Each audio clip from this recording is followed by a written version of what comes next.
Hello friend, welcome to my channel नारी की दुनिया। ये मेरा 11 अक्टूबर का स्टडी चैलेंज है।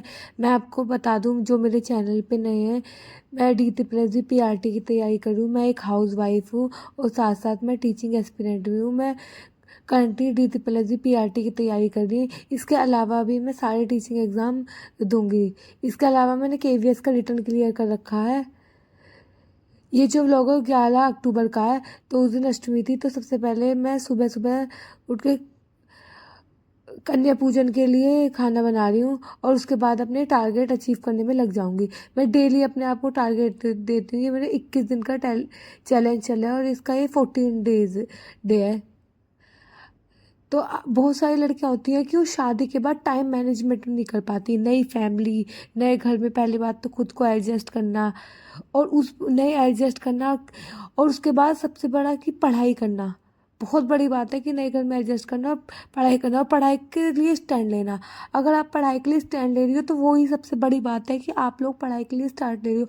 आपने पहली शुरुआत तो कर दी है, लेकिन आपको पहला स्टेप, पहला स्टैंड अपने आप खुद लेना पड़ेगा।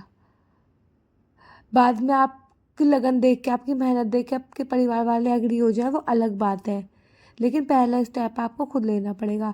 तो पहले मैं बता दूं, फर्स्ट स्टडी सॉर्ट करने आएगी। मैं रियल टाइम दिखा रही हूँ। मैं 10 बजे पढ़ने बैठ गई थी। आज थोड़ा लेट हो गया था मुझे कन्या पूजन करने में, और यहाँ पे मैं कैलकुलेशन कर रही हूँ। तो मैंने खुद से अपने आप को थोड़ी डिफ़िकल्ट सी कैलकुलेशन दी और मैंने सॉल्व करने की कोशिश कर रही हूँ सारी कैलकुलेशंस को। मैंने 5-10 कैलकुलेशन दी थी और मैंने इसमें टाइम भी लगाया था कि, और ये कैलकुलेशन मैंने क्यों दी है, क्योंकि जब मैं पेपर करती हूँ तो मुझे बहुत ज़्यादा डिफ़िकल्टी होती है कैलकुलेशन करने में। तो जब मैं कैलकुलेशन खुद से डेली प्रैक्टिस कर लूँगी तो मुझे काफ़ी हद तक पता चल जाएगा कि ये ऐसे बैठता है।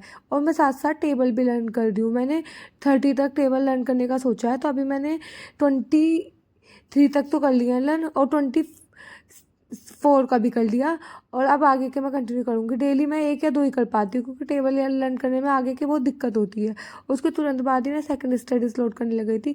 सेकंड स्टडी स्लॉट मैं 11 बजे करने बैठी थी। ये सब करने में मुझे 1 घंटा तो लग गया था। और मैं इंग्लिश माध्यम ऐप से, ये फ्री ऐप है, यहाँ से कॉम्प्रीहेंशन का क्लोज टेस्ट का टेस्ट लगाती हूँ डेली। यहाँ पे मैं टेस्ट लगाती हूँ, या फ्री ऑफ कॉस्ट आप भी लगा सकते हो। इससे आपको पता चलेगा कि आपकी रीडिंग कॉम्प्रीहेंशन में कितना इम्प्रूव हुआ। मैं अपना बता दूँ, मेरी रीडिंग कॉम्प्रीहेंशन जब मैंने फर्स्ट डे लगाई थी 0 थी, और आज मेरी रीडिंग कॉम्प्रीहेंशन बहुत अच्छी हो गई है। क्योंकि आप अगर कोई DT+B की तैयारी कर रहा है तो मैथ भी और रीजनिंग भी उसमें आएगी। तो आपको मैथ, रीजनिंग, इंग्लिश पे पूरा फोकस करना पड़ेगा। RC 5 नंबर की आती है। अगर आप RC छोड़ के चले जाओगे तो आपके ऑलरेडी 5 नंबर कट जाएंगे। तो मैं डेली पैसेज लगाती हूँ, उससे मुझे प्रैक्टिस हो जाती है। और ये फ्री ऑफ कॉस्ट है, साथ में वर्ड मीनिंग प्रोवाइड करता है, मैं वो भी लर्न करती हूँ। अब बस मेरा RC क्लोज टेस्ट और PQRS कंप्लीट हो गया। अब मुझे सिर्फ वोकेबलरी करनी है। तो वोकेबलरी पहले मैं नीतू सिंह की मैम की बुक से करूँगी, उसके बाद देखूँगी ब्लैक बुक मुझे पढ़नी चाहिए टीचिंग लाइन के लिए सफिशेंट है या नहीं। पहले मैं नीतू मैम की बुक से सारी वोकेबलरी कंप्लीट कर लूँगी। तो यहाँ मैं अपना टेस्ट लगा रही थी। तो जैसे मैंने आपको बताया, सबसे पहले आपको अपने लिए खुद स्टैंड कर लेना पड़ेगा। आपको सबसे पहला पॉइंट क्या करना है, आपको रीस्टार्ट करना है। तो अपने आप को उसके लिए रिक्रिएट करना पड़ेगा। रिक्रिएट कैसे करना है? Recreate best version of your self. अपनी हैबिट को चेंज करना पड़ेगा। थोड़े से अपने डेली लाइफ में, डेली रूटीन में अपने आप को चेंज करना पड़ेगा। आप उतने ही काम करिए, उतनी ही रिस्पॉन्सिबिलिटी लीजिए जितनी आप ले सकती हैं। बहुत लड़कियों को ऐसी आदत है कि रोज़ डीप क्लीनिंग करेंगी। डीप क्लीनिंग तुम ऑल्टरनेट डे पे कर सकती हो। अपना वहाँ पे टाइम सेव करो। अगर आप 1 hour स्टैंड लिया है later. अपने पढ़ाई करने का, अगर आपने पढ़ाई करने के लिए कोई स्टैंड लिया है तो आप उस चीज़ को करो। डीप क्लीनिंग तो होती रहेगी। डीप क्लीनिंग के लिए आप ऑल्टरनेट डे चूज़ कर लो। मैं ये नहीं कह रही काम नहीं, काम करो, काम के साथ साथ आपको समय चुराना है। और आपको क्या करना है, तो और अपने काम को ना थोड़ा डिस्ट्रीब्यूट करो। अपने हस्बैंड की मदद करो, अपने लॉज की मदद करो। लो कि तो जो थोड़ा बहुत काम डिस्ट्रीब्यूट, जैसे छोटा मोटा काम है वो डिस्ट्रीब्यूट कर लो। जहाँ आप थोड़ा बहुत पढ़ सकते हो, आपको बहुत लंबे लंबे स्लॉट नहीं मिलेंगे, वही टाइम मिलेगा, उसमें ही आपको पढ़ना पड़ेगा। पहले मैं बता दूँ, मैं थर्ड स्टडी स्लॉट कर रही हूँ। उससे पहले मैंने सेकेंड ही कंप्लीट कर लिया और मैंने वर्ड मीनिंग भी लर्न कर लिए। और मैं CDP की, अब आपको पता है CDP 100 मार्क्स की आती है। मुझसे सब पूछना है आप कहाँ से पढ़ रही हूँ, मैं NIOS के ब्लॉक से पढ़ी हूँ। ये 507 ब्लॉक है, इसकी मैं 7th वाली यूनिट कर रही हूँ। ये मेरी आज कंप्लीट हो गई थी और ये वाली यूनिट बहुत इंटरेस्टिंग थी। और मैंने इसके ना KVS के टाइम पे नोट्स बनाए थे, तो वो नोट्स मेरे को इसी में मैंने अटैच कर लिए। वो मैंने उसमें से देख लिए थे क्योंकि मुझे ऐसा लगा कि ये वाली यूनिट मैंने कहीं ना कहीं पढ़ रखी है। तो मैंने अपने KVS के नोट्स निकाल लिए, उसमें से देखा कि हाँ मैंने पढ़ रखी है। तो वो नोट्स जो जो मुझे अटैच लिखना था वो लिख लिया, बाकी सब KVS के नोट्स में से इसमें अटैच कर दिया क्योंकि मेरे ऑलरेडी बने होते हैं। ये लीडरशिप के बारे में था कि लीडरशिप कैसी होनी चाहिए, ऑटोक्रेटिक लीडरशिप क्या होती है, डेमोक्रेटिक लीडरशिप क्या होती है। ये वाला चैप्टर बेसिकली लीडरशिप के अकॉर्डिंग था। अब बहुत सारी लड़कियों का ये मेरा कंप्लीट होगा, आगे बताती हूँ मैं आपको क्या क्या नहीं करना है या कैसे कैसे पढ़ाई करनी है। आपको डिस्ट्रैक्शन से बहुत दूर रहना है। डिस्ट्रैक्शन मतलब बहुत लड़कियों की आदत होती है टीवी सीरियल देखने की, चुगली करने की, फ़ोनों पे 2-2 3-3 घंटे बात करने की, टाइम मैनेजमेंट नहीं कर पाती हो। तो आपको ये सब सुधारना पड़ेगा, अपना टाइम वहाँ पे बचाना पड़ेगा। आपको अपने लिए देखना पड़ेगा कि कहाँ कहाँ टाइम बचा सकती हो आप। और आप एक बात और मान लीजिए, अगर आप लंबे टाइम के बाद आप स्टडी आपने स्टार्ट करी है, आप बहुत टाइम आपने पढ़ा नहीं है 1 साल 2 साल से, तो आपका शुरू में बिल्कुल मन नहीं लगेगा। और हो सकता है 1-2 दिन जोश जोश में आप पढ़ रहे हो, लेकिन स्टार्टिंग में आपका पढ़ाई में मन नहीं लगेगा। आपको ये लगे रहेगा ये काम नहीं हुआ, ये काम नहीं हुआ। तो इस चीज़ को लाने के लिए धीरे धीरे आपको हैबिट डालनी पड़ेगी अपनी। तो अपना बेस्ट वर्जन बनना पड़ेगा। पहले अपनी धीरे धीरे हैबिट चेंज करो। कैसे? मान लो आप सुबह उठते हो 5 बजे, मैं एक एग्जांपल दे रही हूँ, 5 बजे उठते हो, कोशिश करो 1 घंटा पहले उठने की। तो 1 घंटा वहाँ से डेली कोशिश करो, वहाँ से पढ़ लो। मैं आप पढ़ रही हूँ तो अब मैं 8 से 9 घंटे पढ़ लेती हूँ, लेकिन स्टार्टिंग मेरी भी 1 या 2 घंटे से हुई थी, मुझ पर भी नहीं पढ़ा जाता था। और फर्स्ट डे पढ़ के तो मेरे सिर में दर्द हो गया था। लिटरली सच है कि मैं जिस दिन पहले दिन पढ़ी थी मैं सिर में दर्द हो गया था, क्योंकि मैंने भी शादी के बाद 10 या 11 महीने बाद दोबारा से स्टार्ट किया है। तो बीच में इतना लंबा गैप लग गया, तो मुझे भी बहुत दिक्कत हुई थी। लेकिन आप अपने आप को जैसे जैसे ढालोगे, आप 1 से 2 महीने में बहुत सारे टाइम निकालना सीख जाओगे, फिर आपका भी पढ़ाई करने में मन लगा रहेगा। अब बहुत सारी लड़कियां बोलती हैं उनकी कंसंट्रेशन ही नहीं बन पाती, वो कंसंट्रेट ही नहीं कर पाती। अगर आपका गोल क्लियर है कि आपको ये जॉब क्यों अचीव करनी है या आपको अपनी लाइफ में क्यों आगे बढ़ना है, अगर ये चीज़ आपको क्लियर है, आप ये चीज़ क्लियर कर रहे हो, तो आपका पढ़ाई में मन लग जाएगा। अगर आप ऐसी है कि कोई बात नहीं, देख लेते हैं, क्या ही फ़र्क पड़ रहा है, तो अगर आप ये आपकी सोच है, तो आप कभी भी अपना गोल क्लियर नहीं कर पाएंगे, आपका कभी कंसंट्रेशन लगेगा ही नहीं। तो आपका गोल क्लियर होना चाहिए कि आपको ये जॉब क्यों लेनी है, आप इतना सेक्रीफाइसेस कर रही हो तो क्यों कर रही हो। तो इसके लिए तुम्हें बाहर से मोटिवेशन लेने की जरूरत नहीं है, अंदर से ही मोटिवेशन आएगी कि आपको पढ़ना क्यों है। यही तुम्हारी अंदर से कंसंट्रेशन आएगी।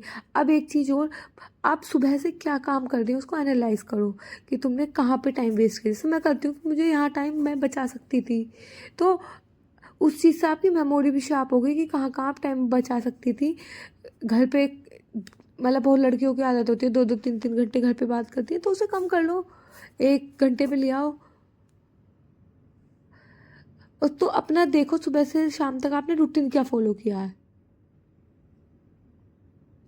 और बहुत सारी लड़कियों को ना बहुत ज़्यादा डर होता है रिजल्ट का, कि अगर हम फेल हो गए तो क्या होगा। वो स्टार्ट ही नहीं करती फेल होने के डर से। अगर मान लो फेल भी हो गए तो आपको एक्सपीरियंस मिलेगा ना। आपने मतलब पढ़ा होगा, जो अगर मेरी कोई वीडियो देख रहा होगा, सब पढ़े लिखे तो होंगे। 10th क्लास में एक एडिसन का चैप्टर था, एडिसन थॉमस एल्वा एडिसन, उन्होंने बल्ब बनाया। तो वो उन्होंने 100 टाइम पे बल्ब क्रिएट किया, और उन्होंने कभी ये नहीं किया मैं 99 बार फेल हुआ। उन्होंने कहा मैं 99 बार सीखा कि बल्ब कैसे नहीं बन सकता। तो अगर आप फेल हो गए, जैसे मेरे को लगता है कि मैं कई एग्ज़ाम में फ़ेल हो गई हूँ, तो उससे मुझे लगता है कि हाँ मेरी कहाँ गलती थी। मैं उसे फेल के नज़रिए से नहीं देखती, तो मैं उसे देखती हूँ मेरी यहाँ गलती थी, मुझे इस चीज़ में इम्प्रूवमेंट करनी चाहिए थी, तो नेक्स्ट एग्ज़ाम में मैं उसी चीज़ में इम्प्रूवमेंट करूँगी। तो आपको भी ये देखना है कि आपको कहाँ आप फेल हुए हो, क्यों हुए हो, आपको कैसे नेक्स्ट एग्ज़ाम को क्रैक करने के लिए क्या इम्प्रूवमेंट करनी है अपने आप पे। तो फेल होने से मत डरो, हर कोई फेल होता है। अगर आप ये सोचोगे कि पढ़ाई फेल हो जाएंगे, एक्सपीरियंस आएगा आपको, शुरुआत 0 से नहीं होगी बिल्कुल आपकी। तो ये फाइनली मेरा ब्लॉग ख़त्म हो गया था और ये मैंने इसके नोट बना लिए थे और इसमें ना मैंने केवीएस के जो नोट थे वो भी अटैच करके इसी में रख लिए थे। ये मैंने केवीएस के टाइम पे बनाए थे। तो ये सारे इसी के लीडरशिप के बारे थे, तो मैंने इसी में इसको अटैच कर दिया था, मतलब इसी में इस पेपर को रख दिया था कि ये कहीं और से देखने की ज़रूरत नहीं पड़ेगी। और उसके बाद मैं लिटरली सो गई थी जाके, क्योंकि मैं 10 बजे और मैं 4 घंटे से लगातार पढ़ी थी। तो मैं जाके अपना काम और फिर मैं 4 बजे पढ़ने बैठी थी। मैं 10 से 2 पढ़ के फिर मैं दोबारा 4 बजे पढ़ने रियल टाइम दिखा रही हूँ और मैं यहाँ मैथ कर रही हूँ। और मैथ में गगन प्रताप सर के बैच से करी हूँ, करियर का। मैंने करियर का बैच ले रखा है, इनकी मेरी परसेंटेज चल रही है और परसेंटेज की मेरी 8th वीडियो है। अब मैंने क्या किया, पहले मैं नहीं करती थी, जो ये टॉपिक बताते थे, आप भी अगर कोई कर रहे हो, कोई भी टॉपिक बता रहे हैं सर, तो उसे फिर पहले तो मैंने अंदर बैठ के पढ़ने की कोशिश करी, लेकिन ना मुझ पर अंदर बैठा नहीं जाता, वो मुझे नींद सी आ रही थी बैठ के पढ़ के। तो मैं बाहर आ गई और मैंने बाहर अपना ये टेबल नहीं सॉरी चटाई बिछा ली थी और स्टडी टेबल लगा ली थी। और ये मैंने साथ में फॉर्मूले भी लगा रखे हैं कि जिसके मुझे क्वेश्चन देखना होगा तो मैं इसी में नोट डाउन करती जा रही हूँ। पहले तो मैं ना सर के टॉपिक ही देखती थी, मैं ये देखती नहीं थी कि सर क्या आप आगे कंटिन्यू करते रहते। अब कोई नया टॉपिक होता है मैं उसको कॉपी में नोट डाउन कर लेती हूँ कि ये नया टॉपिक ऐसे लगा, इसकी ये अप्रोच और हो सकती है। तो अब मैं सारे टॉपिक नोट डाउन कर, पहले मैंने फर्स्ट जब चैप्टर एवरेज किया था, मैंने सारे क्वेश्चन रैंडमली लगा लिए थे, एक भी नया टॉपिक करा नहीं। उसका रिजल्ट क्या हुआ कि जब मैं अब एवरेज कर रही थी तो मुझे बहुत सारी प्रॉब्लम फेस हो रही है कि मुझे ऐसा लग रहा है मुझे दोबारा करना पड़ेगा एवरेज। मैंने कहा चलो परसेंटेज में गड़बड़ नहीं करेंगे, अब जो हो गया। तो जो भी नया टॉपिक बताते हैं उसका जो भी, मान लो इन्होंने आज एक टॉपिक बताया कि अगर प्राइस और रेशियो सेम है तो ये फॉर्मूला लगेगा और इस तरीके से अप्रोच आएगी, तो मैंने हेडिंग में लिख लिया कि ये ऐसे होगा। तो पहले मैं नहीं लिख रही थी, राइट सॉल्व करने में लगी हुई थी। तो आप मैथ में ऐसे कर सकते हो, जो भी नया कॉन्सेप्ट लगे उसका वो लिख लो और बाद में उसका डे, और मैंने ये ख़त्म होने के बाद उसका रिवीजन किया। और जब मैं कल स्टार्ट करूँगी तो भी इस वाली उससे रिवीजन करूँगी, इससे माइंड में रिकॉल आएगा। जैसे हम इंग्लिश के साथ, मैं वर्ड मीनिंग के साथ बहुत फैमिलियर हो गई हूँ, तो मैं चाहती हूँ मैं सारे फॉर्मूलों के साथ भी बहुत ज़्यादा फैमिलियर हो जाऊँ। तो अगर आप हाउसवाइफ हैं तो आप भी टाइम बचा सकती हैं। अपनी एबिलिटी कैपेबिलिटी को पहचानो, आप में के अंदर क्या क्या कैपेसिटी है वो सिर्फ आप जानते हो। अपने टारगेट अपने आप को दो और उस हैबिट को चेंज करो और रिजल्ट पे ध्यान बिल्कुल मत दो। और जो लाइफ के छोटे छोटे मूवमेंट आते हैं ना, मैं ये नहीं कह रही लाइफ के छोटे छोटे मूवमेंट इंजॉय नहीं करने, लाइफ के छोटे छोटे हर मूवमेंट इंजॉय करना है। कोई भी फेस्टिवल आएगा वो इंजॉय करना। उसके अलावा फेस्टिवल कितने दिन के आते हैं, साल भर में मैक्सिमम 30 दिन के फेस्टिवल आते हैं। दिवाली आएगा, अब करवा चौथ आएगा, तो ये हफ्ता भर का, उसके बाद थोड़ी नया फेस्टिवल। तो इनको भी इंजॉय करते हुए हमें अपनी पढ़ाई करनी है। ये नहीं कि बिल्कुल कट जाना है, मोनोटोनस हो जाता है, ऐसे भी नहीं होना। क्योंकि अगर हम दुनिया से कट जाएंगे, मोनोटोनस हो जाएंगे, तो हमारी ज़िंदगी नीरस हो जाएगी एक तरीके से। तो अपने टाइम को कैसे मैनेजमेंट करना है, अपनी रिस्पॉन्सिबिलिटी को कैसे मैनेज करना है, अपने कामों को कैसे अचीव करना है, ये आपसे बेहतर कोई नहीं जान सकता। और इसके लिए आपको क्या करना है, अपने आप का बेस्ट वर्जन बनना है। जैसे आप थे, अपने आप को कोशिश करो कहाँ से आप टाइम बचा सकते हो। कि आपने 2 घंटे यहाँ लगा लिए, जैसे आप सो रहे हो तो उससे पहले आपने क्या क्या किया, या दोपहर में वो सब सोता है, मैं भी सोती हूँ। तो जैसे मैं भी अपने आज रूटीन में चेंज कर रही हूँ, बीच में मेरे को जो पढ़ाई कंप्लीट नहीं होगी, मैं भी धीरे धीरे अपना रूटीन चेंज करके देखती रहती हूँ। तो आप भी अपना रूटीन चेंज करके देखो, तो आप किस टाइम पढ़ सकते हो, उससे आप ये देखोगे कि कहाँ कहाँ आप टाइम बचा सकते हो। और धीरे धीरे आप भी अपना मेहनत करते रहोगे तो आपको हो जाएगा। और अगर पता है, आपको फर्स्ट स्टेप खुद ही लेना पड़ेगा। कोई आपको फर्स्ट स्टैंड लेने नहीं कहने नहीं आएगा कि चलो बेटा तैयारी कर लो, हम तुम्हारे साथ हैं। हाँ, तुम्हारी लगन, तुम्हारी मेहनत, तुम्हारे सब कुछ देखते हुए सब एग्री हो सकते हैं कि हाँ ठीक है। सबके साथ ऐसा नहीं है, सबकी लाइफ एक जैसी होती है। सबके पेरेंट्स, सबके वो मना करते हैं कि नहीं क्या ज़रूरत है, लेकिन अगर वो तुम्हारी 2 मेहनत hours देखते हैं तो सब एग्री later. हो जाते हैं। यहाँ मेरी कंप्लीट हो गई थी और मैंने सोचा खाना बना दूँ। मैं घूमने नहीं गई थी आज, क्योंकि मेरे दोस्त लोग ऑलरेडी रह रहे थे, तो आज मैंने बहुत जल्दी खाना बना दिया था। तो मैंने सब्जी और रोटी बना दी थी। तो आपको भी ऐसा सोचना है कि आपका ये टारगेट कंप्लीट नहीं हुआ तो आप जल्दी जल्दी क्या काम कर सकते हो, खाना बना के रख सकते हो। तो यहाँ मैंने रोटी बना के रख दी थी। तो यहाँ आप भी अपना ऐसा टाइम मैनेजमेंट कर सकते हो कि एक्स्ट्रा टाइम है तो घर का काम कर लो, तो यहाँ मैं अपना 5th स्टडी स्लॉट करने आ गई थी। 5th स्टडी स्लॉट में ये एवरेज की शीट है जो मैंने इससे पहले एवरेज किया था, तो मैंने एवरेज के 50 क्वेश्चन कर लिए हैं। आगे के 50 और मुझे 25 और करने हैं, तो 75 मेरी फर्स्ट शीट कंप्लीट हो जाएगी। टोटल 2 शीट हैं, तो मेरी आज एक शीट कंप्लीट हो जाएगी। तो यहाँ मैं इनके इस शीट से क्वेश्चन लगा रही हूँ, और ये लगाने के बाद मेरा इतनी हिम्मत नहीं बची थी कि मैं रिवीजन करूं बायोलॉजी का।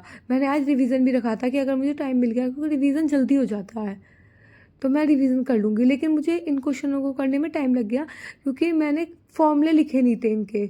अब फॉर्मूले लिखे नहीं तो मुझे किसी क्वेश्चन में दिक्कत हुई तो वो देखना पड़ा। यहाँ भी मैं क्वेश्चन देख रही थी, तो वैसे में से 2-3 सॉल्व हो गए थे, मोस्टली सॉल्व हो गए थे, 2-3 में मैं अटकी थी। तो मैंने कहा आगे से ऐसी गलती नहीं करूँगी, फॉर्मूले तुरंत की तुरंत कॉपी में नोट डाउन करना है और उनका मल्टीपल रिवीजन करना है। और मैं मोस्टली कोशिश करती हूँ मैथ रात के टाइम करूँ या मैं थक के बैठ गई हूँ जब करूँ, क्योंकि मुझे मैथ पसंद है। तो मैं सुबह जो काम करती हूँ रटने वाला है, कैलकुलेशन वाला काम करती हूँ। तो यहाँ ये टारगेट कंप्लीट हो गया, मैंने टिक लगा दिया और मेरा रिवीजन नहीं हुआ। तो आज की वीडियो में इतना ही।